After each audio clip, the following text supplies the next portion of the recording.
కాళేశ్వరం ప్రాజెక్టులో చేసిన బీఆర్ఎస్ అక్రమాలను కాంగ్రెస్ ప్రభుత్వం కప్పిపుచ్చుతోందని బీజేపీ మాజీ ఎమ్మెల్సీ అంజిరెడ్డి అన్నారు. కాళేశ్వరం విషయంలో బీఆర్ఎస్ తప్పిదాలను బండి సంజయ్ వాస్తవాలు మాట్లాడితే తప్పేంటని ప్రశ్నించారు. ప్రాజెక్టు విచారణను సీబీఐకి ఎందుకు అప్పగించడం లేదని నిలదీశారు. ఎన్డీఎస్ఏ నివేదికను తప్పుపడతారా అంటూ ఫైర్ అయ్యారు. ఇకనైనా బండి సంజయ్ మీద బీఆర్ఎస్ నేతలు విమర్శలు చేయడం ఆపాలని హెచ్చరించారు.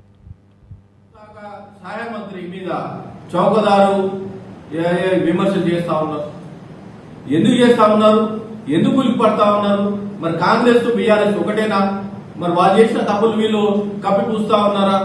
దీన్ని బట్టి ఆలోచించుకోవాలి. తుమ్మడి అట్టి దగ్గర 165 టీఎంసీలు ఏదైతే సిడబ్ల్యూసీ ఇచ్చిందో, సిడబ్ల్యూసీ అంటే వీళ్ళు ఏమనుకుంటారంటే కాంగ్రెస్ వర్కింగ్ కమిటీ అంటారు.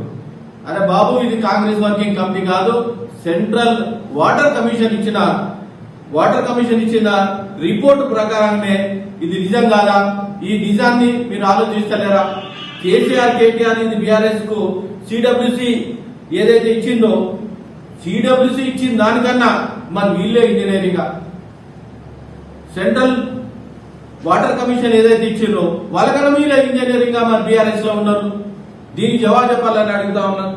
అదేవిధంగా సిడబ్ల్యూసీ ఇచ్చినాక నీళ్ళు లేవని, ఎక్కడైతే నీళ్ళు లేవని వీళ్ళు ప్రాజెక్టు డిజైన్ మార్చి కాళేశ్వరం ప్రాజెక్టు కట్టిన నిజం కదా. ఇక్కడైతే తుమ్మడి అడ్డిదేరా 160 టీఎంసీలు వస్తాయని సెంట్రల్ వాటర్ కమిషన్ ఇచ్చిన రిపోర్ట్, అది కాకుండా వీళ్ళు ఇంజనీర్ తీసుకొని కాళేశ్వరం ప్రాజెక్టు ఇక్కడ డౌన్ లో కట్టిన నిజం కదా. దీనికి జవాబు చెప్పాలని అంటున్నా.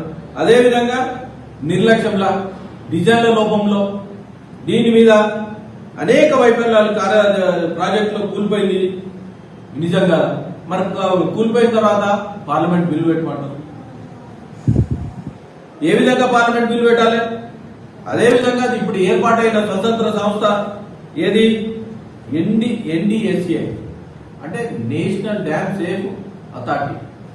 నేషనల్ డ్యామ్ సేఫ్ అంటే ఏమిచ్చింది? ఎక్కడైతే కూలిపోయిందో